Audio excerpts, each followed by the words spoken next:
Dude, this is ridiculous. Take 200 and shit nuts 24.9 or 60s.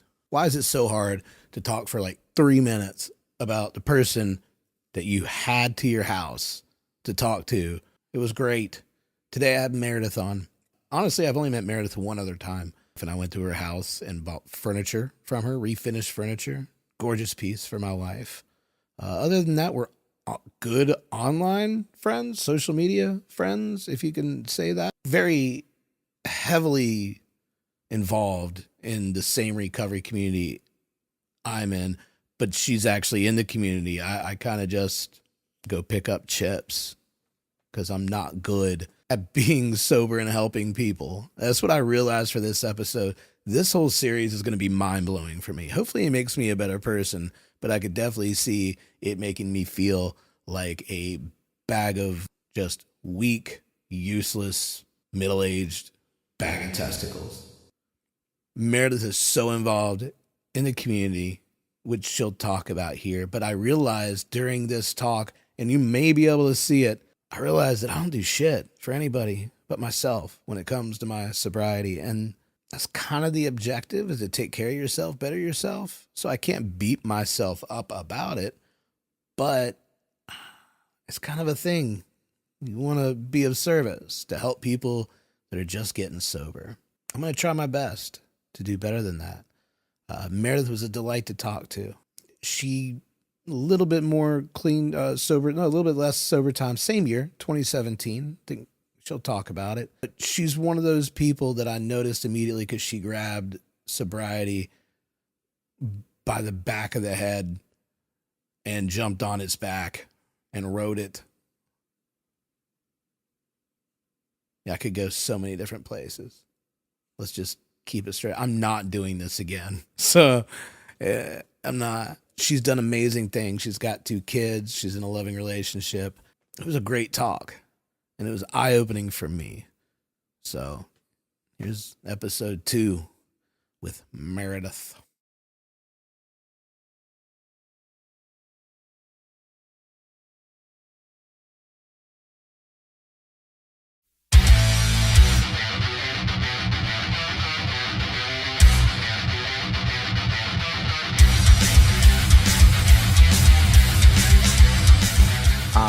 I realized that I just have all women friends. And luckily, my wife's cool with that. Yeah, yeah. She's not threatened by it. Yeah, and it's so nice to have that relationship. Like, neither one of us are... Like, we've never yelled at each other. That's awesome. We've never raised our voices. We've never screamed. I mean, we have had some heavy fellowship. Yeah. Like, some heavy conversations. But she does the right thing. And she has the quality that I've tried to take off of her of not talking immediately. Yeah. You know what I mean? Like, she'll go, okay, I'll be back. Yeah. And she'll go process and come back. That's Charles. And I'm like... And I'm stewing. I'm like, you totally...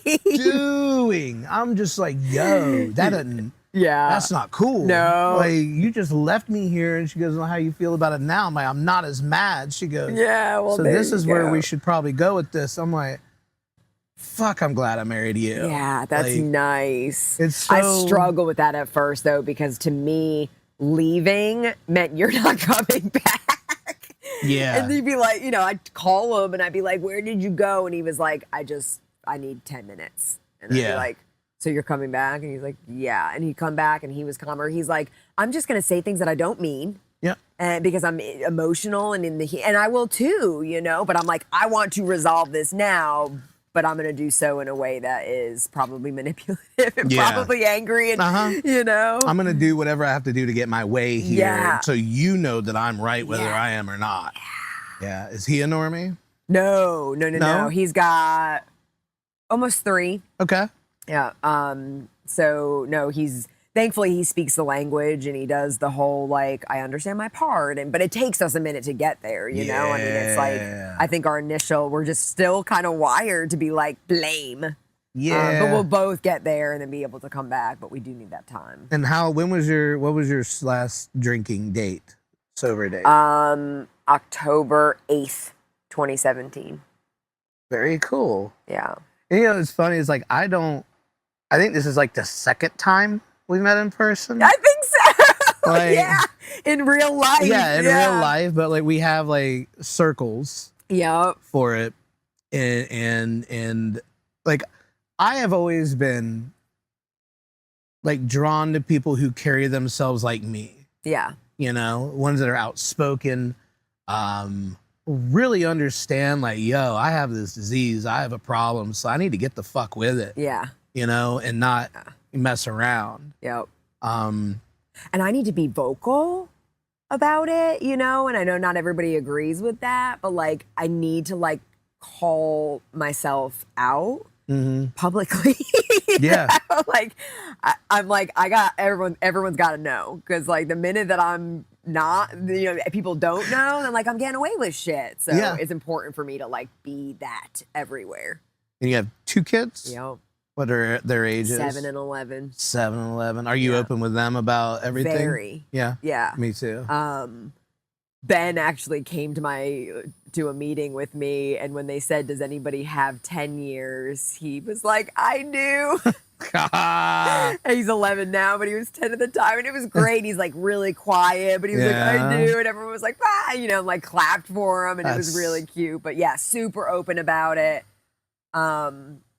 I mean, if there is a genetic predisposition, they've got it. Yeah. I mean, at least one of them is probably screwed in that sense. Or that scares the shit out of me. No. Like, because I was talking about this last week. I 100% believe, not only, I mean, is it a disease? Yes, of course, but it is hereditary. It's gotta be. It is. Yeah. Like, it's like, I mean, and I try to be very open with it, especially with like my stepsons are 13 and 15. Yeah. Well, got about to be 16 in like a month. Like, and I'm very open with them about it. Yeah. Like, I let them know, like, it's hereditary. Your dad has addicts and alcoholics. Yeah. Your mom has addicts and alcoholics.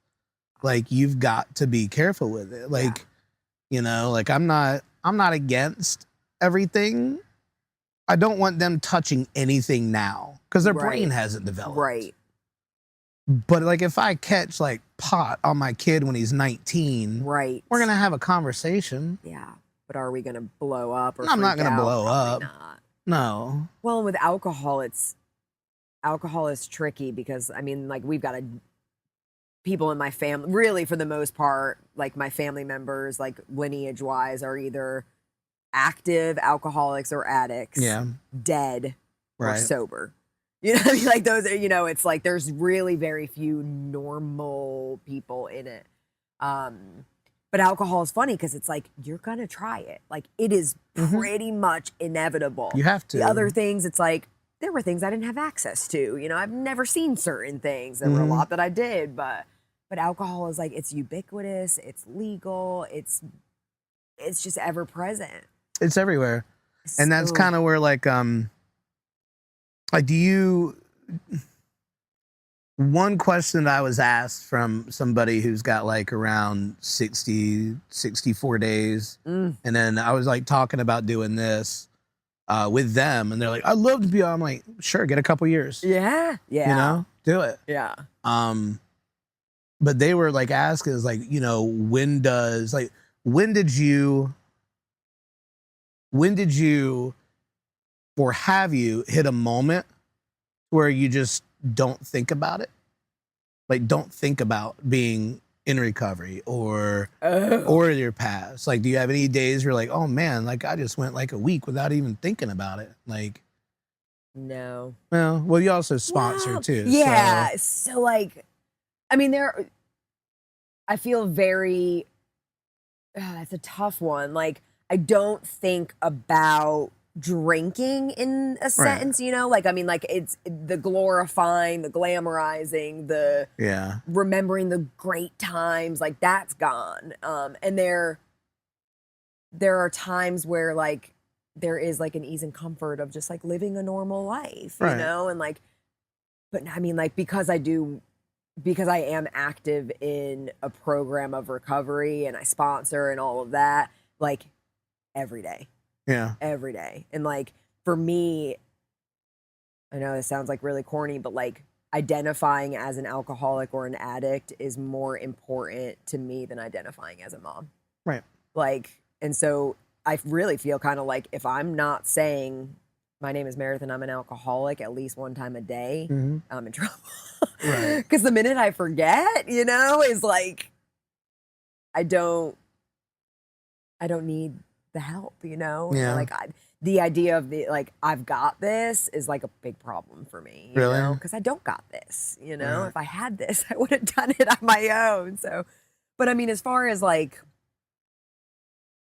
so even after 7 years, like you haven't, like I know complacency is something we all have to look for. And like, I go through periods, but what happens to me is I turn into an, can I say asshole? Yeah, like I turn into an asshole. Yeah. And so like for me, alcoholism, it manifested itself in other ways before I even touched a drink. And I really believe that. Like all different kinds of behaviors. And like today, untreated alcoholism looks like being a dick. Yeah. And so I can't, you know, like that's where I get kind of, the drinking thing isn't an issue. Like I have no desire. Right.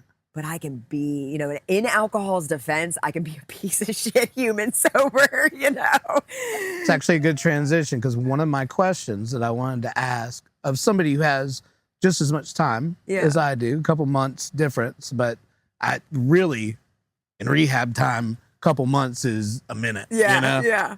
Like, what do you, personality-wise, quirk-wise, fault-wise, do you still have any of the characteristics from when you drank? Meaning, like, do you have something that you know is still a part of that Meredith? Yeah. That just hasn't gone away.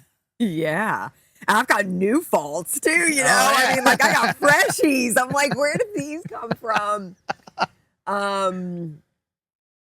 Big on self-victimization or like victimization. And so like that still exists where like we were talking about getting into arguments with our partners, you know? I mean, it's so easy for me to do the poor me, the you're hurting me, you know? I don't know if that's like gaslighting or whatever they call it, but this idea that like somebody is harming me and I'm refusing to look at the role that I played in this situation, you know? And so like my first go-to is poor me, I'm the victim, you know? And like, that was why I drank. Or I thought, you know, I mean, that was like the whole basis was like at and over people. And so I still find myself today doing that, you know, like feeling sorry for myself or like pointing fingers and blaming other people. And that's where it's like when you said take a step back, it's like now I can look and like after some time be like, okay, well, my part in this situation was this. But initially, no. And like I can still get jealous. Like that's still a part of things, you know? I mean, you mean like over anything or like relationships? No, not even relationships. Like I guess envious, like envious of what other people have, you know? And it's hard when like you are digging yourself out of a hole, like a grave that you dug yourself, or you're like, you're getting yourself out of it. And so you're watching these people that are 40 that like didn't have an incomprehensible demoralization of an alcoholic bottom. And you're like, look at the boat and the trip to Italy. And like, not everyone, but it's like, okay, well, like I spent 2 years blowing into my car to get it to start. And you know, and so you had the blowy machine? I got a blower. Man. I should have had one. Failed that shit on a Krispy Kreme donut. I should have had one. I did not. I was so lucky, for one, to even still be alive as many times as I drove when I absolutely shouldn't have. Yeah. But I never got pulled. Well, never got convicted of anything. I got a DUI when I was like a long time ago. It was like 2008 or something. Yeah. 2007. Didn't even count back then. And I wasn't even drunk. Like it was a dude from high school that saw me at the bar and I used to make fun of him in high school. And I wasn't a bully. Yeah. But he was just an asshole. Yeah. So, vindictive. And, So he pulled me over and goes, and I'm like, he was the cop? Yeah, he was the cop. Oh, I thought you meant he like called from the bar. He was the cop and I didn't blow over the limit. So he gave me a menthol cigarette and we sat there for 5 minutes and he goes, all right, try that blow again. And I was just over. And that was 2 days after it went from there's no difference between DUI or DWI. So I got like, I was like one of they straight up like screwed me. Luckily, like I had some friends down in my hometown. It was Christmas. Yeah. Christmas Eve. I was grateful for blowing into my car, like for that year, a little over a year, but I only lost my license for like, I mean, not only, but like a total of like 90 days. Yeah. And then once you got that blower installed, but I mean, but I'd call, you know, the girl that was my sponsor at the time, and I'd be like I would fail it, or I would like get out of my car to go to the gas station, and it would time out, and so I'd get back in, and it'd be like, rah, rah, rah, and I'd be like, why am I even sober? And she was like, you shouldn't be allowed to drive. You know, like the fact that you are even behind a wheel is a damn miracle. I'm like, all right, you're right. Well, what do you have for like what was the other question? The flaws. Well, yeah, there was another one. I meant to write it down. And I did. I wrote all my notes down last week, and then I got cocky like I did in comedy. They were like, I don't have to write down my set. I always remember it, and I do. Yeah. Like, this is different because these are important questions that are being asked to me to, like, talk about. Yeah. Fucking sorry. No, don't be. Oh, I'm telling them. Oh. Like, look, I'm not perfect. It was, so in that, like, for me, like 7 years, like, I know I'm not, and I'm going to say this, and this gets bad looks. This always gets me bad looks. Okay, they're like, oh, you're going to be the next one out. Like, no, I have no desire to drink. I'm not going to. Yeah. For one, I've kind of catered my life to being a hermit and being, like, my daughter will never know that side of me. Yeah. My stepsons will never know that side of me. Robin will never know that side of me. Thank God. You know? Right? Yeah. And like, I don't want to let my family down. My mom, my dad, who, you know, they're not doing great health-wise. Yeah, and same. like, I don't, you know, I used to say, like, if I'd lose one of my parents, it'd be the way that I would fall off the wagon. Consider that. And like now it's like, no.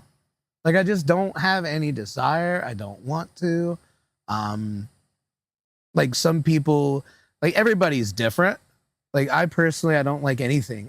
Like, I don't even like prescription, like, antidepressants. Yeah. Like, I do take stuff for, like, ADD, ADHD, stuff like that. But no antidepressants. I'm not like the California sober thing, but I don't knock it. Yeah, like, same.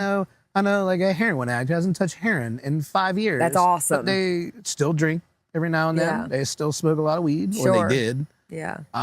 That's fine. Cool. As long as you're not burning your life to the ground. If you're not burning it to the ground and you're able to do your thing. And now I do know that that's not for everybody. I don't want to, because I don't want to put myself in the situation to have choices. Mm-hmm. You know what I mean? Just that slippery slope. Yeah. Like, for me, it's like, I mean, I liked anything, and like most of the things that I liked were so that I could drink more. I hated weed, like hated it. But I'd be like, maybe if I smoke every day, I'll like it more. Yeah. Like, you know, I'll get used to it. But like ultimately, I didn't. But it was really all to drink more. But I could see myself as a result of that, like being like, oh, like weed wouldn't be bad. But then like eventually being like, but this isn't booze.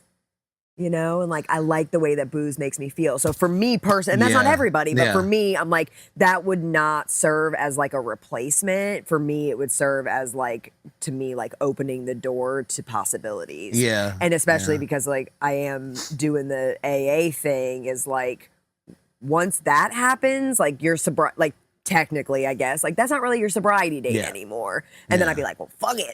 You know, eventually I'd be like, if you can't even count me sober. And that's like, I know somebody who's got like 10 years that, you know, eats like edibles and smokes weed and you know what? They haven't drank in 10 years. Yeah, it's huge. They are in the program, but they're not going to sponsor because of that thing. That's perfect. You know, they're like, hey, I'm not going to drink, but they're open with it. Yeah. And they're like, you know, for one, nobody can tell you can't pick up your chip on your soberversary. Right. Like I don't know. I don't, like, if I still have bad anxiety, like really bad anxiety, like I'll get panic attacks, stuff like that.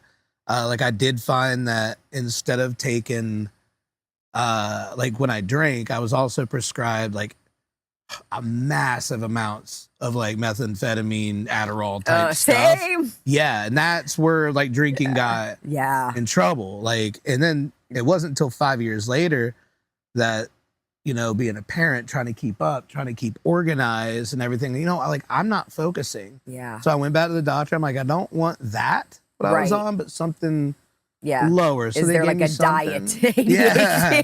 So like they gave me something else and it works fine. Like I don't get jacked off of it like you did, like on Adderall stuff. But, and then like I don't, my biggest thing, like too, they had like the benzos that they would give me. So I would drink. That was the trifecta of fuckery for me. I don't know one person who had that trifecta that isn't sitting where we're sitting right now. I'm kind of grateful for it, I guess. But I mean, it was like, I mean, it was rinse, repeat. I guess there's a lather probably in there too of like Xanax in the morning, drinking when I could, Adderall to drink more, wake up in the morning. And like, I mean, that just was the thing. And 2 of those things were prescribed. But that's where like, so in the beginning of my sobriety, that was the victimization, was my doctor prescribed those to me. And now 7 years in, even like a year in and some work, I was like, I lied to him, you know, like I was untruthful, maybe unaware of like anxiety being alcohol withdrawals, you know, and like they felt the same and they were, you know, but I was dishonest, you know, so he was just going off of what I was telling him and trusting that I was being truthful. Oh, this has been my patient for a long time. Me and Meredith go way back. We're fine. She's going to let me know what's really up. 4 drinks a week, you know. 4 drinks a week. I remember getting out of rehab and trashing those. It was Meditate CD that I was taking, and I was taking like, what is that? An anxiety? It's basically like Adderall. Oh, like an Adderall. Okay, I've never heard of that one. Extended release. Okay. So I would open up the capsule, pour a little bit in, tip it on the tongue, close it, get off work, grab the rest of my bottle of wine, head out to the bars every single night. Never remembered coming home. Yeah. That was the question on it, is how far, if you even have, like, how far in your sobriety was it that you felt comfortable with, like, either with making amends or deciding that there was no point in making amends with certain, or did you, when did the guilt get better and the shame and all of that? That's a great question. Well, it's funny because there's like, I wanted to make amends. Like, I remember going into rehab and like reading the 12 steps on the wall in the treatment center and like being able to acknowledge the first step. Like, I am powerless over alcohol and my life is unmanageable. And then I remember like, I wrote like an 8th step, I mean, by myself with like no direction, but like in rehab where I was like, I've pissed off and hurt a lot of people. And so like, I just skipped a bunch of things, not acknowledging anything else, and like went to that. And I just wrote them down. It was like, this is what I did, you know, I mean, I knew nothing.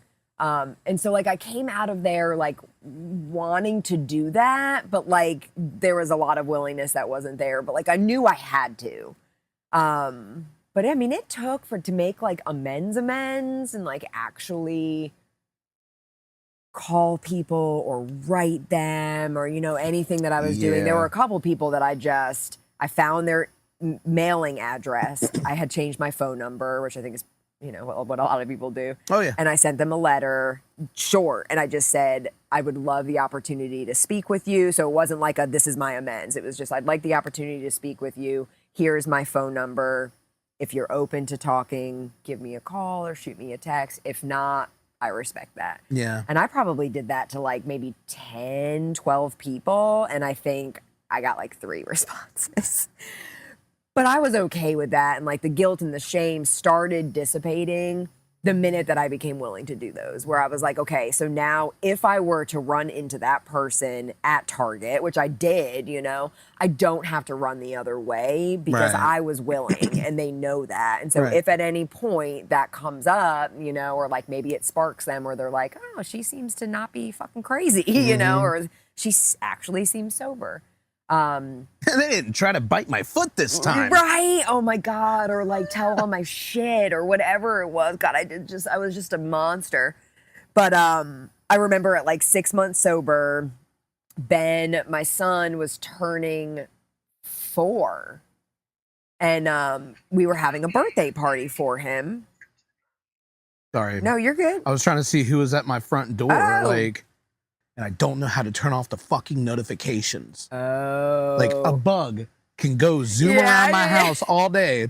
Backyard, front door, driveway, backyard, front yard, driveway. Oh my God. It's so bad. Oh, that's bad. I'm sorry, I didn't mean to No, interrupt you're good. you. No, that's bad. But Robin and the kids just got home from the nice. beach, and my 13-year-old has a girlfriend. Oh, get ready for this in your life. Yeah. Get ready when your kid has a girlfriend. They want to come over. Oh. Like, I'm gonna give you 3 pieces of advice on that. Okay? Yeah, I'm ready. I've learned it the hard way. Yeah. Don't ever tell your kid what you think of their girlfriend. Okay. Don't. It doesn't matter. Even if they ask, they gotta learn that shit. That they gotta go through heartbreak. Yeah. 2 is trust. And Ben's the oldest. Yeah. Yeah. Trust that Ben is not gonna try some tomfoolery with you in the house. Yeah. Because I didn't trust that. Yeah. And now I'm the overprotective asshole Yeah. stepdad who won't leave them alone. And 3, be okay with him not letting you know or wanting to talk to you about getting his heart broken. Yeah. That's the hardest. Oh. That's the hardest. I want to like rub his back while he cries and on my shoulder. I'm waiting for that one right now. We just had it happen for the first time in this house, and I'm waiting for it. Mom and Dad know. Yeah. But this one doesn't want to tell me yet. And I'm like, all right, it's all you, man. But and that's where my thing is. You said that yours was like being victimized, like feeling that. Mine is jealousy is a big one, like envy. I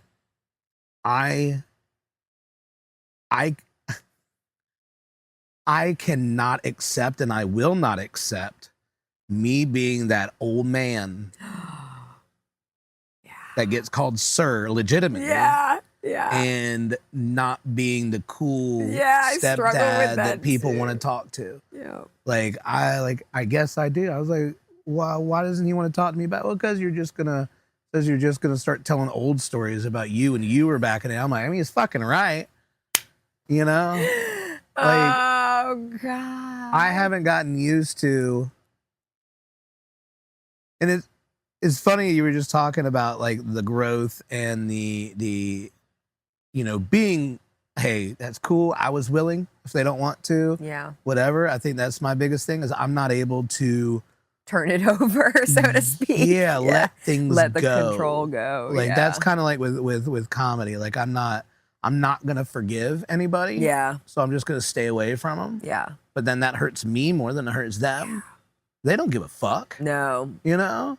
So now like I'm still a big ass baby. Too. Yeah. Is what it is. The letting go, that's a tough one. Yeah. Did you ever have anybody that didn't want amends that flat out? Yeah. Well, and it was funky because, like there were some people, and I still feel even 7 years in, there were some people that just the nature, it's like when to do so would injure them or others. And not me, but other people where like my sponsor was like, your amends to that person is to never speak to them ever again. Like leave them alone. Do not reach out. Like you will just unearth things that like they are, like it's just not a good thing for you to do. And at the time I was like, sweet, check that one off the list, Yeah.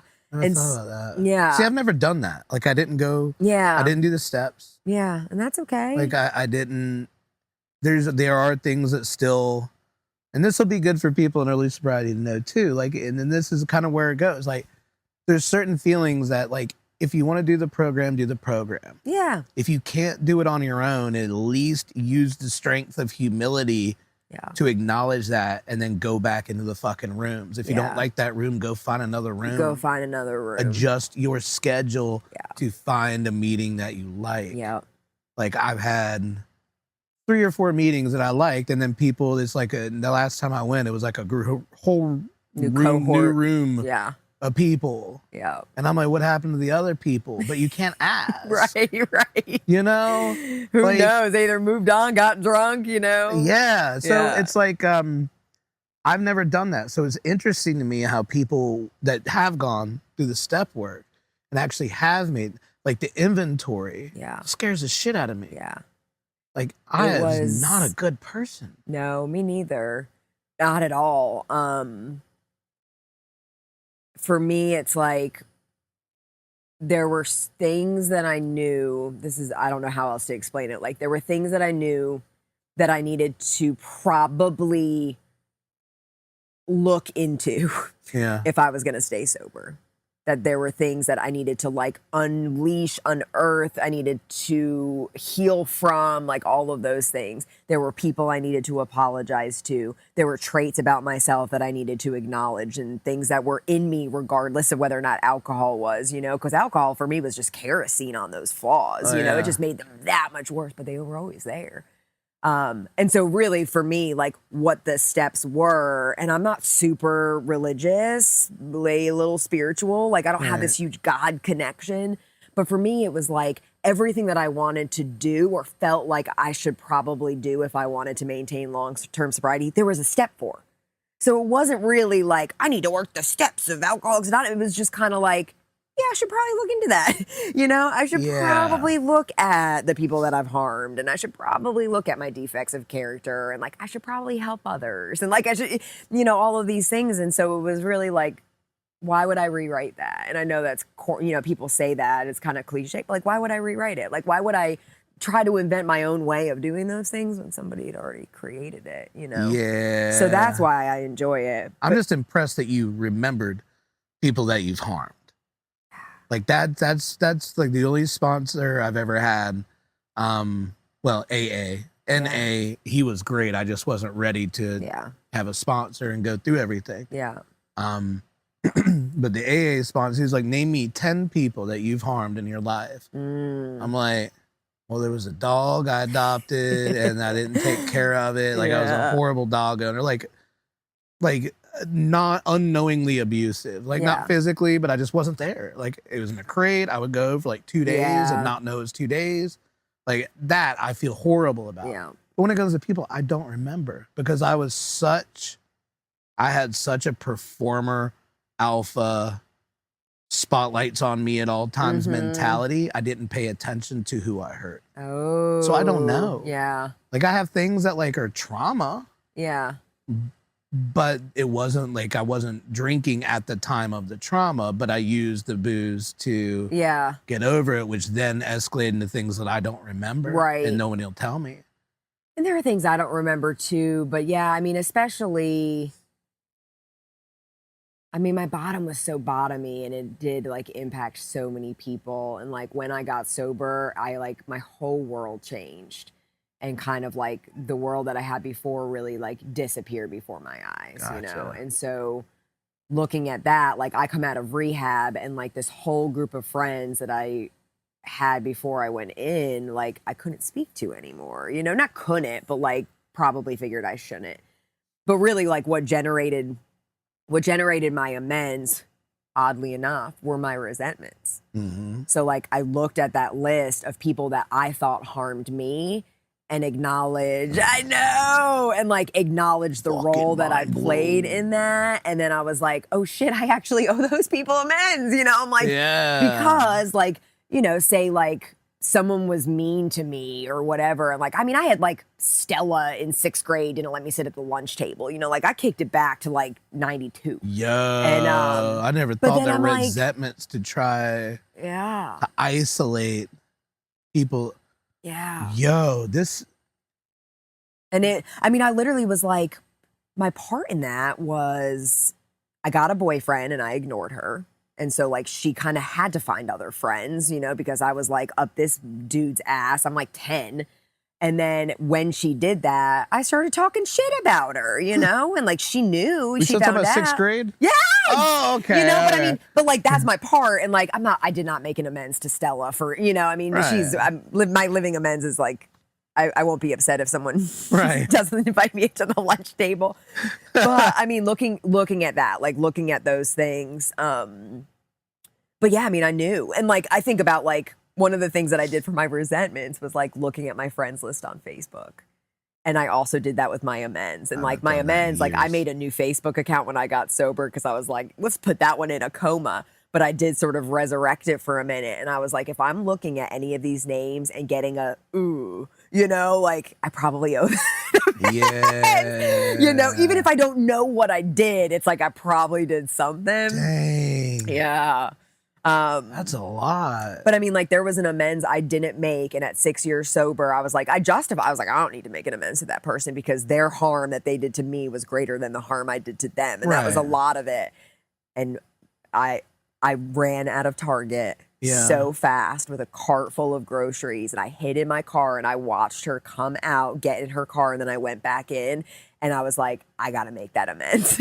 Like the idea is that like I don't have to be afraid of people. I can hold my head up high and I can know that like I did what I needed to do to make it right, whether they accepted it or not. But me at 38 years old, dodging people in Target because I was ashamed or embarrassed by my behavior, you know, I mean, it was like, I gotta make it. So like reached out, never heard back, but I'm like, I reached out, you know? Yeah, and so, I mean, that's true. You did have the willingness to do so. I don't have any of those. Yeah. Like I don't, because for one, like I said, I don't remember.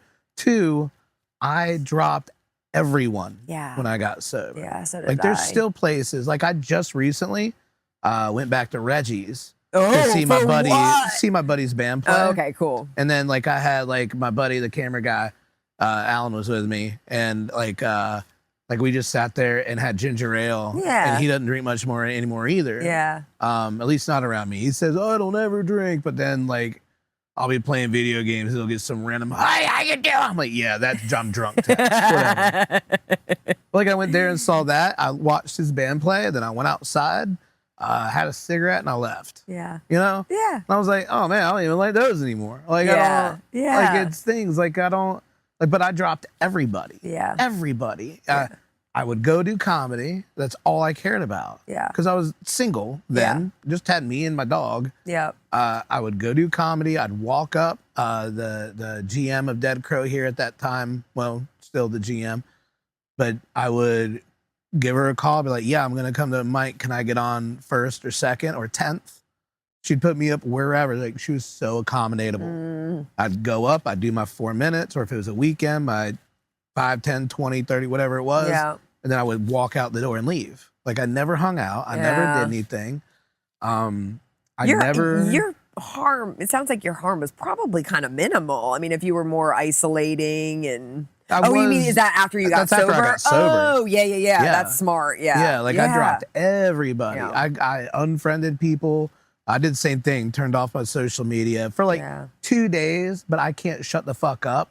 So I had to go on there and start to be inspirational every morning. Me too. Oh my God, I like cringe at 2018 Mayor. The roses this morning reminded me of the life that's too short to live on top of yourself. Love thyself. I know. Like, it was oh my God. And like I'll still do like some stuff, but I try to be as funny as and fuck. gross as possible You're with great. it. And God, I think 2018 Meredith, you know, a year sober is more cringe, as the kids say, more cringe than like drunk Mayor's post. Oh, yeah. Or even like what mine would have been if I was in middle school. Like they are like, ugh, like I'm like the poster child for recovery. yeah, man. I stayed off of it for about 18 months, but even at like 18 months, I was like, but I think I also felt like I needed to be, if I'm being honest, like I had something to prove, you know, like I wanted people to know, like I didn't drink again, like I'm doing the best that I can to like right the wrongs, you know, and like I'm doing better. Are you talking about people that in your life before getting sober, or people in recovery? I mean, people that I would, not people in my life before. Yeah. And, I mean, people in recovery, like I am vocal about my recovery because like I've got a lot of girls that I'm friends with on Facebook that have the 30, 60, 90 days, you know, they're staying at the healing place or they're in an Oxford house or whatever. And so I do want to keep that fresh for me and also let them know that like shit doesn't get better necessarily, you know, there's still hard things, but it does. It does get better. It does get better. Here's my thing. And I'm not saying you. Yeah. Because I know that you are an upbeat, chipper, smiley person that knows how to live life and be sober. And I'm so happy that these human beings that are going through early recovery have somebody like you to talk to. Thanks. It makes me so happy. That's one reason I wanted you on here, because I know that you are not only are you charismatic and honest and just no bullshit, but also you do dedicate a lot of your time to these babies in recovery, you know, and all you want them to do is, because I know, like I think you just said it earlier, like, you know, it's more important for you to be a good sponsor and all that, sometimes more important than being a mom. Yeah. That kind of goes hand in hand, because without that, you're going to be a shitty mom. Correct. You know? That's kind of how I look at it. Yeah. Like, my alcoholism is like, I've got to keep on top of that. Or else, like I don't get to see my kids, you know? I mean, my DWI that like sent me to the bottom, you know, a huge accident, you know, I mean, driving drunk, like it was a really big deal, was like the night before my daughter's first birthday. You know, I mean, so when you think about guilt and shame, you're like, who a piece of shit mom crashes into 3 parked cars the night before her daughter's first birthday, you know? So, oh man. But yeah, I mean, it is important. At least she was for me. one. And she wasn't in the car or anything, right, you know, but yeah, and she was one. She doesn't remember, but it was still like the next day we've got her birthday party and I'm like, you know, I mean, it was so bad. But yeah, no, I do dedicate a lot of time to it because, to be honest, and it sounds like corny, like rainbows, but like somebody did it for me. You know, I mean, I remember, you know, like my bottom was pretty public, you know, like I made it to the news and I'm in the newspaper and this big accident and all of this stuff. And like, it was really shameful, but like I was not in a position to leave. Like I think a lot of people get to like go to another town and start over, but like I'm a mom with 2 children and like I couldn't just leave. And so I'm like, I get out of treatment, I'm like in the same town that I got drunk in and that, you know, had this accident in, and like now I'm sober. And I just remember like I was so, and it's funny because I remember like being nervous about seeing people in the rooms that I knew from like the world, you know? Yeah. And like I remember like my sponsor saying like, you were dancing on tables at Red Dogs like 4 months ago, you know? Like, I think we probably met there too, because I used to like go in there and get, I don't even remember the bouncer's name. I know, I didn't even know. But he would see me coming at a certain time, be like, nope, it's after midnight. Turn around every Thursday night, man. It's like, I'm 33 years old, like, but then like I'm worried about people seeing me in the room, you know, sober. But I just remember like seeing a woman, I went to a meeting and I walked in and I was nervous because it was like right in the Monkey Junction area, like where I lived and like a lot of people I knew. And so like the first person I see is a woman named Susan. And I was like, I just was like, she's going to make me feel like shit. Like I don't know why. I just feel like she's going to remind me that like I'm a horrible person. And she came up to me and she said, "You're here." And she gave me this big hug and she was like, "I was hoping I'd see you," because she'd seen my bottom. So she was like, "I was hoping that I'd see you here and like, welcome, you know." That's so cool. But it was like it was like slowly the shame was like sloughing off, you know? And like these people, like never once did people bring up my public bottom. They were like, I saw your mugshot, or like there was nothing. I'm so Googling this shit later God. on. I didn't know. You don't see it. Oh, don't worry, you can Google my name too, but it's all cool stuff. Yeah. Like, I don't have any like skeletons online. Thank God. Thank God. I'm old enough where I didn't do.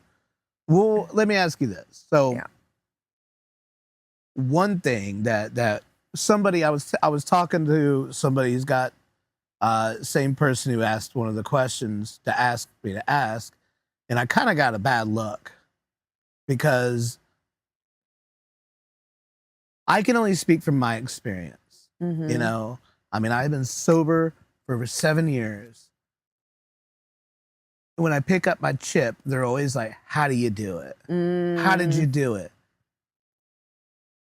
I mean, the only thing that I could really say is I didn't fucking drink. Right.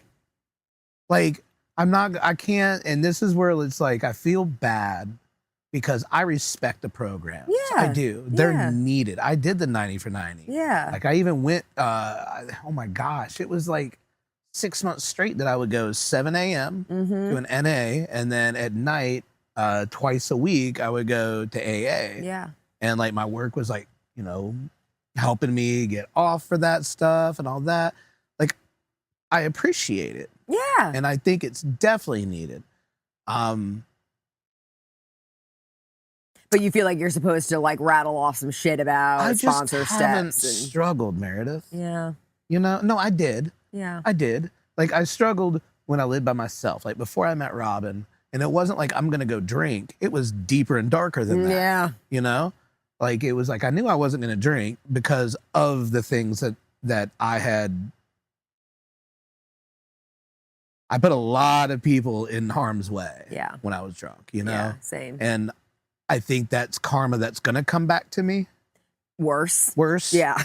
But and now it's like now I am more of a fear that it's going to come back in my family instead of me. Yeah. You know. So now I'm just trying to be the best dad and husband that I can be. Yeah. And provide and be there and listen to my kids and have that kind of relationship where my wife and I just don't yell and, you know, like, but when people ask me, it's like, you know, like, what do you do when this happens? How do you not go drink? I'm like, I don't fucking go drink. Yeah. Like, I just don't, because I'm very, I don't want to say cynical. I'm very tunnel vision on a lot of stuff. So when I'm focused on something and I decide something, You're going to do it. I'm going to do it. Yeah. But I also understand that this disease affects everybody differently, Yeah. you know? Yeah. And I always feel horrible about, you know, I should do more for the community because we have a great community Yeah, here, we do. you know? But if I'm not going to be able to benefit them with, you know, good experience and good guidance, then I probably, it's kind of like if I'm not going to be funny, stay the fuck off the stage. Yeah. Yeah. I get that. You know what I mean? That's fair. I don't get it. So that's why I admire you from being able to do this Yeah. with these people. Like, I've never been good at putting other people in front of me until I became a dad. Yeah. And now I get it. Yeah. Like, I get it. Like, I'm Right. last. In this house, I'm last. I'm the last to get 100%. food. I'm the last to get something. If there's one or two in the fridge, I'm not touching it. Yeah. You know what I mean? Yeah. Like, if there's like a little bit of toilet paper, I'll get shit in the yard. Like, I'm just Using a playing. leaf. I just leaf I got it a up. sock. We got Yeah. pine needles everywhere, Yeah. pine cones. Yeah. So how do you, and this is where like, how do you, I guess with different sponsees, is there different approaches? Oh yeah. Or is there more of like, this is yeah. the way it needs to be for Oh everybody? no, it's very fluid. Yeah? Like for me, I mean, because like you said, every alcoholic is different, and like to be honest, like I'll start sponsoring women that I know aren't ready Yeah. to get sober. They're not staying. You could just tell, you know, like their bottoms are too high. They haven't lost enough. They, you know, they're young. Maybe their problem wasn't alcohol, and they have this reservation that maybe they can drink normally, but it was really just the meth that was the problem or whatever. And I just have a feeling, and I don't want that for them. I don't like wish it upon them, but I just have this feeling that they're not done. Right. And so And you can that's see it from a mile away. You can. You can. Like, I hate to say it, but you can. Yeah, and not trying to judge them. I hope that they stay, but I'm more surprised when someone stays than when they go. There's a difference between judging and just Through experience. knowing through experience. Yeah, prognosticating the outcome. Yeah. Yeah, and so I mean, it has to be different. And there are some women that like really want the kudos and the validation and the confirmation. And I have one that's like, I need you not to tell me I'm a piece of shit, but like to lay it out, like no sugarcoating anything. I need you to hurt my feelings, you know? And so like, I'm willing to do those things, you know? Like, what is it exactly that you need from me? But the one thing that I can't do is pretend I'm something I'm not, you know? Right. And so like, when they come to me and they're 4 months sober and they're like, I think I'm in love, you know? I'm like, yeah, you're probably not. No, you're not. Probably a really bad idea to get into a relationship, but was I in a similar position? Yeah. And so like, I can't come to you from a pedestal that I built myself and tell you that you shouldn't do this, you know? Yeah. But what I want you to do is be honest with me, because with honesty, you might not have the willingness to not date for a year or whatever, but if you can tell me the truth, we're going to be okay. Yeah. You know, because when shit hits the fan, inevitably with homeboy. You're going to fuck up. You just need to let me know you fuck up. He's going to break your heart, Yeah. you know, and like Or you're going to break his. Yeah, Like, either way, something's going down and that's okay. Dumbest thing I could have ever done was like, and I ain't even like, it wasn't like a sexual thing for me. It's like, I just wanted to make sure I felt wanted. Yeah. So when I was ready for a relationship, like I would never like, I'd go on a lot of first dates. Yeah. And I would do my best to woo that lady over, and then I'd be like, all right. When they asked for another date, I knew I won, and I'd move on to the next. Like I was such like Just that. That is serial. one thing that I do feel bad about. Like I had more resentments after like my first year being sober, Yeah. of learning how to be me again and not be a shitbag. And being lucid and like really being yeah. aware. After learning not to be a shithead was the biggest thing. You know? Yeah, and having to acknowledge it. It's just so much, because I used to just be able to be like, oh, I was fucked up, or like, I don't really know what you know, and now I'm like, oh no, I was fully aware of the shitty thing I did. Like, that was a conscious choice. Like, I knew what I was doing. I was before it was like, eh. Yeah, so I mean, it's, you know, but like there are certain sponsors that are like, call me every day for 30 days, and if you don't, I'm not going to sponsor you. That ain't my jam. Like, No. I'm not going to answer the phone for 30 days straight. And like, I'm not going to hold you accountable for that. And like, I'm glad my first sponsor did, because she broke up with me after like a week and was like, you're not calling me. But I'm just not going to be like that, you know? I mean, I would drive me nuts if I had to. I don't even like talking on the phone for. No. Granted, the phone rings. I'm like, yo. I know. Why did voicemail. you not text me? Yeah, like my mom, my dad, Rob, and my wife. I'll call. Yeah. Like I like hearing their voices, but other than that, like text me, dude. Yeah. Like I don't. But it's pretty amazing, like the relationships that I have right now. I've got 5 sponsees, and they're doing freaking awesome. But the relationships that I've established with almost all of them, one of them just is not a huge talker and a huge caller. You know, sometimes she'll call me with a problem, but like for the most part, she's just kind of doing her own thing, and that's fine. But she's like managing a halfway house, like she's doing things. Right. So she's in. She's in, and she's like giving back. She's in the box. And she's still, yeah, she's in the school of fish. You know, she's not, yeah. But I know she'll call me if she needs to. But the other ones like call me all the time, and they don't call me every day, but like we communicate every day. Yeah. And they will call me. Like one of them called me today, was like, haven't heard your voice in a few days, or like maybe even a week, like what's going on? And we just talked for 20 minutes and shot the shit. And like, it was so nice, because she's going to be more likely when shit does hit the fan to pick up that phone. Like I know for me, it's like they say that phone gets heavier and heavier. And so like, if you're not calling when the days are good or little things, you're not going to pick up. I would think like, oh, they're going to be mad at me, you know, or like I'm going to call and they're going to be like, where have you been? You know, and you're like, my dad died, you know, I mean, it's like, but like you haven't utilized me, you know? So I'm like, I'm really grateful for those relationships that I have with them. And that was the same thing. Like one of my first sponsor, or my second sponsor, first one fired me, was like, call me every day. And because the first one had fired me, I was like, okay, I'll do it. And it was so fucking awkward, you know? I'm calling, I'm like, everything's good. And she's like, okay. And I did at one point, I was like, I don't know what to say to you, Corey. Like, I don't know what to say. Like, and she was like, how are you? And I was like, shit, you know? Yeah, so I was trying to ask her Human how about being you ask things. me about myself instead of just talking about yourself all the time? Yeah. But I was about 5 months sober when my cousin, and we were really close, died of a heroin overdose. And I remember getting that phone call and being like, what do I do? You know, my mom wouldn't really understand, or she'd be just as upset. You know, my sister's not one of us. And like, I called my sponsor. Yeah. Like, I knew that woman for 5 months. And she was the first person I called. And I was like, thank God, you know, and just kind of talked me off a ledge and like let me cry about it and process. And I was like, damn, you know, it's a special relationship. I'm not going to say that I wish I would have fully done the program and steps. Because I am the type that I try not to regret anything. Yeah. I am where I am. I love waking up in the morning, sober and happy. Yeah. It's been years since I've had a regret or worry or paranoia. You know, like it's so great to wake up in the morning and the only thing I have, the first thing I think of, why am I waking up at 6:30 to a 4-year-old saying, "Daddy, Yeah. Daddy, it's time for Cheerios. What a delight. It's Daddy-daughter pancake day." Oh. You know, or what do they say? A clear conscience is the softest pillow. yeah. Like I sleep good. And I owe all that to getting rid of everybody and everything. Yeah.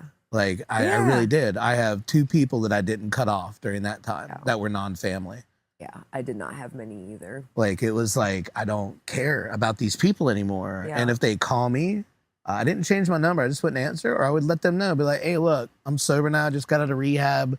We partied a lot together. I'm going to be spending a lot of time, an undetermined amount of time from you. Yeah.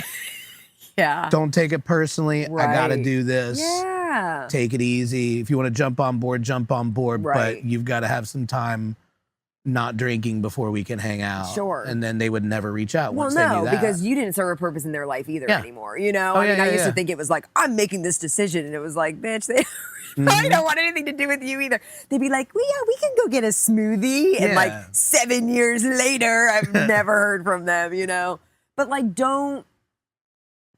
I am like in the beginning, I was like, if you're not doing AA, if you're not working the steps, and like, you're not sober the way you're supposed to. And like now I'm like, dude, there are so many different avenues. And like for me, it's like, okay, like, and I'm like making this up off the top of my head, but as you were talking, I'm thinking like, okay, so AA is what? Service. Now they're like the triangle. It's like service, unity, recovery, or something like that. So like the recovery is like the steps. The service is the giving back, and the unity is like the fellowship. You do those things, motherfucker. Yeah. You do all of those, you know? So it's like, it may not have to be like, you're doing them. Yeah, it doesn't have to be. You know, are you righting wrongs? Are you promptly admitting things that you're wrong and you're being an asshole? And, you know, I mean, are you practicing gratitude? Are you doing those things? Are you helping others? Like, look, you did not do this for no reason, you know? I mean, this is kind of selfish. A little bit. So before I get to that, kind of the last things I want to discuss, and this is what I'm going to ask everybody. Okay. Give me 3 things that you have realized in the 7 years that you have been sober that have been surprising to you, characteristic-wise, that you think you probably always had, but now they become, what's an example? I never knew that I could sit down and talk about my feelings with people. I've always been an entertainer since I was 9, 10 years old. I never talked feelings. I was always an entertainer. Yeah. If it wasn't comedy or performing, you weren't going to get any words out of it. But now I love talking about how I feel. Yeah. I love talking about how good it is to be embarrassed. Like when I get embarrassed, I'm happy. Yeah. Because I'm like, oh, I can feel that. Yeah. You know? So 3 things? Mm-hmm. Shit. Oh, man. Well, you can do 2 if you want to. Like, it doesn't have to be 3. And honestly, if you have one banger, like, that's fine. I mean, I definitely have a couple little guys, you know. I mean, one thing, so this is one thing I realized is like, I know who I am, who I truly am, in a way that I never even gave myself an opportunity was when I was drinking. Like I lived the way, I was a chameleon, and like I lived the way I thought you wanted me to live for my whole life. And I could put on different hats and masks, so to speak, and all of that. And like, it was exhausting. And it wasn't like, I remember like, I had like, I like considered myself, like I was like a self-proclaimed deadhead. Dead bear on my car, and you know, and I'm like, I love the dead. And like when I was drinking and like fucked up, like maybe I did kind of, but like I don't think I ever really did. And I got sober, and at like 6 months sober, I heard the Grateful Dead like came on the Penguin or something, and I was like, this sucks. this is fucking hard. Oh, okay, good. I was like, I thought you were gonna be like, I fell in love with it again. No, it's god awful. Jam band music's horrible. the fucking worst. And I'm not against all jam bands, but I did see Fish sober, and that was fucking brutal. Yeah. There's some like jammies that I like, but like the Dead I was like, how did I ever? And like I know how I did it now, but it was like I was like, oh my God, like I don't even know who I am, you know? And like when I thought about like my dream vacation would have been like a swim up bar in Mexico if I could afford it, you know, something that was like all inclusive, drinking, margaritas, party, and like for my 3-year anniversary in sobriety, I climbed glaciers in fucking Alaska. That's dope. And that was me. You know, like the Cancun or whatever. I never went to Cancun, but like, you know, the Cancun wasn't me. That was whoever I thought I was supposed to be. And so like to be able to be so authentic and like unashamedly exactly who I am, and to be able to say like that new 21 Pilots album is fucking dope. Yeah. And I don't know if people like 21 Pilots. I've heard of them. I've my God, them. Their new album is like slaps, as the kids say. If you had to guess what music I listened to, what would it be? Slipknot. So metal and punk rock. Yeah. So I'm talking about. Yeah. I love like the it. death It makes stuff. me so happy. Yeah. Well, Charles not like stuff. that. He like meditates to that. Yeah. Like it's got to have a groove to it. Like I don't Yeah. like it's some singing, but like I don't. Yeah.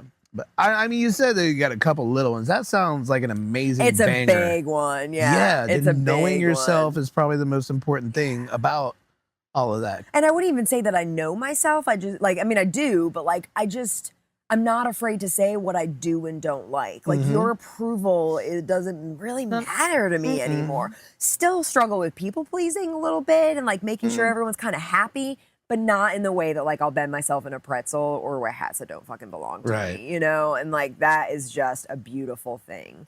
I don't know, man. I mean, I think that's just things like that. Banger. Like I discovered that I like running. The fuck? Yeah, that's weird, dude. I started running at like 36 years old.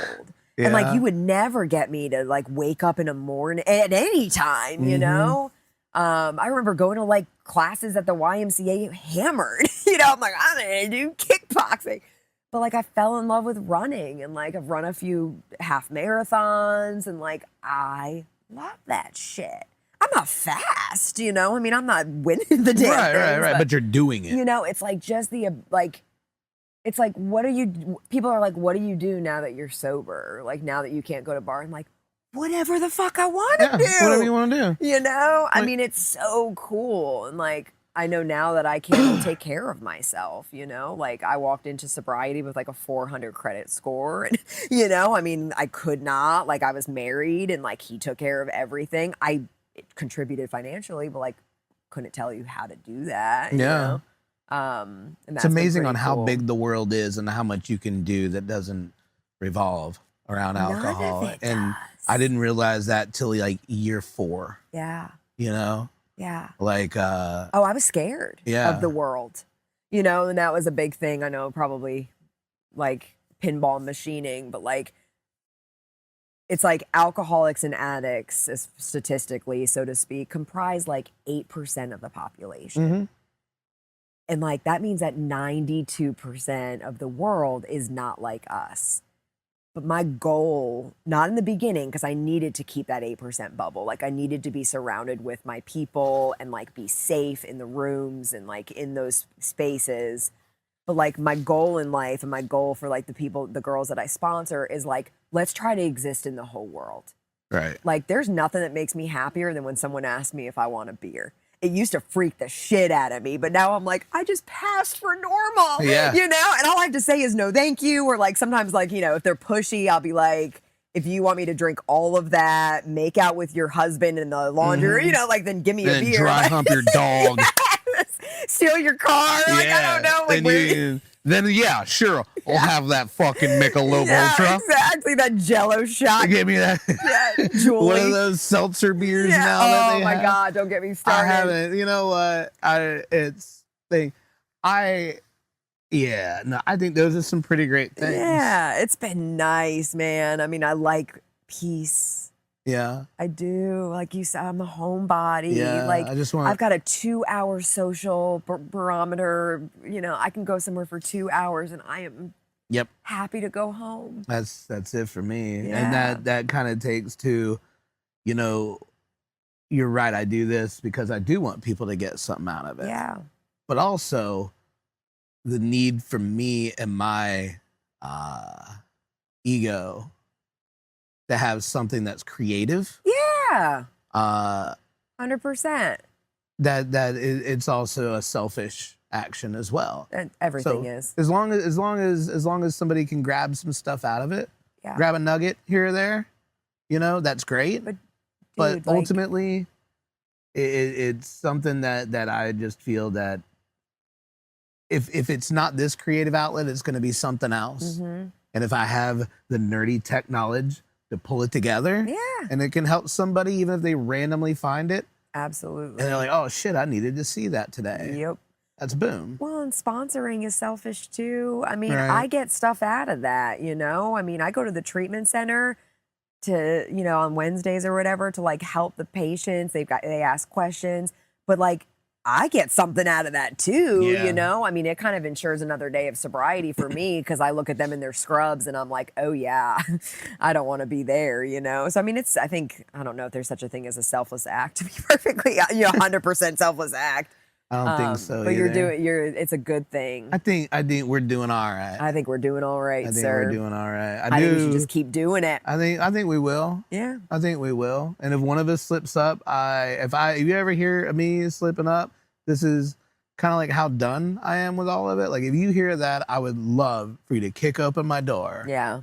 Because the family already be left. They'll have already left me. Find me on the floor and kick me in the face repeatedly. Yeah. And then just, I was going to say burn my house down, but that's just a little dark. Yeah. I don't want you to get in trouble for me. Right. But I do appreciate you coming. Thanks for and having me. We That just was made really my day. fun. It didn't feel